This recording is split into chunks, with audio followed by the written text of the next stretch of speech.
Hari ini waktunya Realme unjuk gigi bahwa smartphone 5G yang terjangkau oleh pembeli pakai chipset terbaru dari Dimensity. Langsung aja kita review Realme Edge 5G.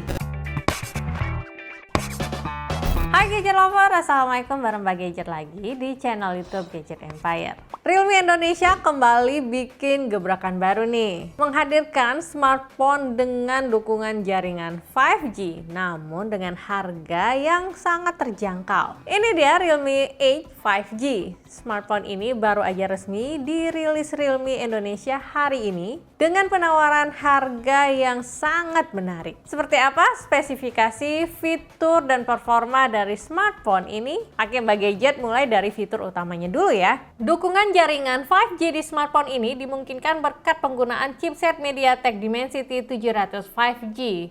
Realme Edge 5G jadi smartphone pertama di Indonesia yang menggunakan chipset MediaTek Dimensity 700 5G.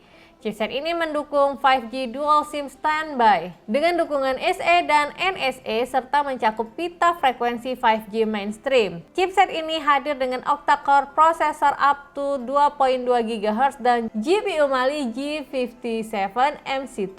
Fabrikasi chipsetnya hanya 7 nanometer dengan 6 efisiensi core dan 2 performa core sehingga smartphone ini dipastikan sangat irit daya. Varian Realme Edge 5G yang bagi review ini adalah varian RAM 8GB LPDDR4X 2133 MHz dengan storage 128GB UFS 2.1 yang bisa expand menggunakan dedicated microSD slot hingga 1TB. Dengan teknologi Dynamic RAM Extension, memori smartphone ini masih bisa di-expand lagi dengan menggunakan sisa storage menjadi virtual RAM hingga 5GB sehingga performanya lebih smooth lagi. Meski chipset ini irit daya, tapi dari segi performa nggak kalah dari smartphone lain yang menggunakan chipset gaming seperti MediaTek Helio G95 atau Snapdragon 732G. Dari hasil pengujian benchmark dengan Antutu, Realme Edge 5G bisa menghasilkan skor di atas 357.000.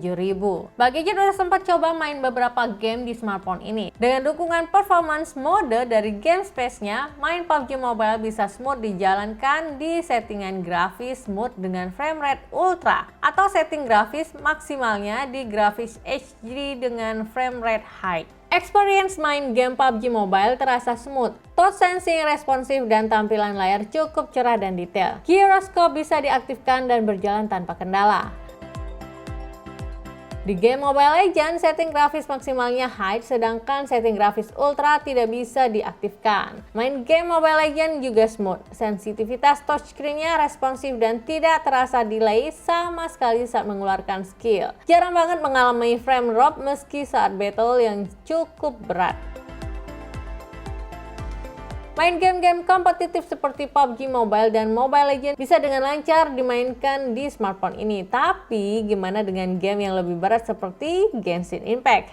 Nah, di game Genshin Impact bagi coba bermain di setting grafis medium untuk resolusi rendernya dan low untuk shadow dan visual effect. Dan hasilnya tetap nyaman kok main Genshin Impact di smartphone ini. Oh ya, untuk gadget lover yang suka main lama-lama, biar smartphone kalian bisa tetap terjaga performa dengan pendinginan yang lebih maksimal, Realme juga menghadirkan Realme Cooling Back Clip. Cooling ini sangat praktis dan efisien loh. Di bagian dalam coolingnya ada heatsink metal dan pendinginan dialirkan melalui lapisan thermalnya. Dengan menggunakan cooling back clip ini, selain kita bisa menjaga suhu smartphone tetap dingin, looks-nya juga terlihat lebih keren loh. Karena fan di cooling back clip ini bisa menyala dengan pilihan setel lampu yang beragam.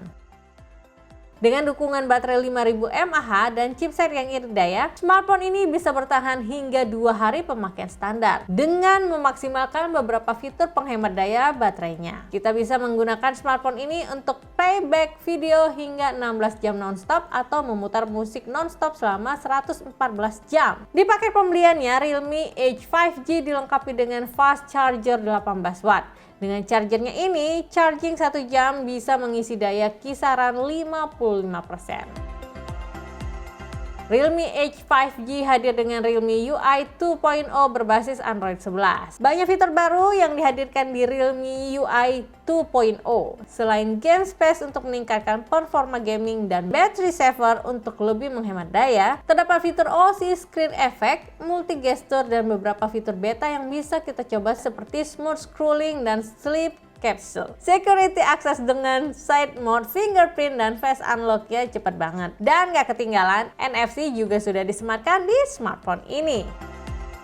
Satu hal yang Mbak Gadget suka dari smartphone ini adalah kualitas displaynya. Realme Edge 5G hadir dengan layar IPS Full HD berukuran 6,5 inch. Screen to body rasionya luas karena menggunakan punch hole selfie dengan ukuran yang kecil. Layarnya ini juga mendukung refresh rate 90Hz dan touch sampling rate 180Hz. Beberapa fitur seperti OC Visual Effect, Dark Mode, dan A-Comfort bisa digunakan untuk lebih memaksimalkan experience menggunakan smartphone ini sesuai kebutuhan.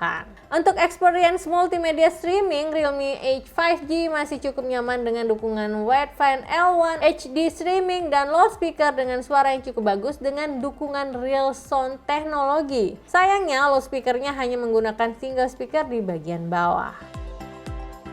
Oke, lanjut ke sisi kamera. Realme Edge 5G menggunakan triple kamera setup 48 megapiksel dengan fitur Nightscape. Terdapat dua secondary lens 2 megapiksel untuk mono dan makro. Dengan kamera utamanya, kita bisa capture foto dengan cakupan area yang luas dan dengan detail yang cukup bagus. HDR masih bisa meningkatkan rentang dinamis foto dengan cukup optimal. Dan hasil foto dengan depth sensor dan makronya masih terbilang cukup bagus di range harganya. Saat foto di kondisi malam atau kurang cahaya, fitur Nightscape-nya bisa menggabungkan multi-frame image dengan tingkatan exposure yang berbeda untuk menghasilkan foto yang lebih cerah namun tetap menjaga kualitas detailnya. Beberapa filter juga bisa diaktifkan di mode Nightscape untuk menambah estetika kualitas foto di kondisi malam. Pengambilan video mendukung hingga resolusi Full HD. Terdapat AIS dan mode Ultra Steady untuk menstabilkan hasil videonya. Di depan, Realme Edge 5G hadir dengan kamera selfie 16 megapiksel yang dilengkapi juga dengan AI Beauty. Hasil foto dengan mode Auto, Beauty, dan Portrait terlihat lebih detail dengan skin tone yang lebih natural. Pengambilan video dengan kamera selfie-nya juga mendukung 1080p dan terdapat AIS serta Ultra Steady. Jadi bagus banget untuk bikin video TikTok atau ngevlog menggunakan smartphone ini. Selain hadir dengan fitur dan performa yang mumpuni, Realme Edge 5G tetap hadir dengan desain yang terlihat mewah. Backbody-nya punya lapisan polikarbonat yang menyerupai kaca. Backbody-nya ini bisa memantulkan cahaya yang dinamis saat terkena cahaya. Desain dari Realme Edge 5G ini terinspirasi dari film Fast Furious 9. Nah, bisa kalian lihat di sini Gadget Lover, ini warnanya mirip banget sama bodi mobil ya. Kalau dilihat dari looks-nya ini kelihatan mewah dan menurut Mbak Gadget ini cukup elegan. Selain itu, desain bodi yang tipis dan bagian bezel yang flat membuat looks dari smartphone ini terlihat elegan dan cocok digunakan untuk berbagai kalangan, terutama generasi muda. Overall, di rentang harganya, Realme Edge 5G ini memang udah pas banget buat generasi muda yang pengen punya smartphone dengan dukungan jaringan 5G, harga terjangkau, namun tetap hadir dengan fitur spesifikasi performa yang mumpuni untuk digunakan sehari-hari. Ketiadaan lensa ultrawide dan panel layar IPS mungkin bisa jadi pertimbangan sebelum memilih smartphone ini. Namun dengan dukungan chipset terbaru MediaTek Dimensity 700 5G, smartphone ini masih jadi unggulan. Plus hadirnya fitur NFC dan Dynamic RAM Extension jadi nilai lebih untuk tetap memilih Realme Edge 5G sebagai smartphone pilihan Gadget Lover. Di acara launchingnya hari ini, Realme Indonesia juga menghadirkan beberapa produk AIoT terbarunya. Nanti akan Mbak Gadget review di video terpisah ya. Nah, kalau menurut kalian gimana? Apakah smartphone ini cukup sebanding dengan harga yang ditawarkan? Tinggalkan komentar kalian di bawah ya, kita diskusi bareng mengenai smartphone ini. Kritik, saran, dan masukan untuk channel YouTube Gadget Empire juga masih Mbak Gadget tunggu. Akhir kata, Mbak Gadget harus pamit undur diri dulu. Wassalamualaikum, sampai ketemu di next video review berikutnya. Dah!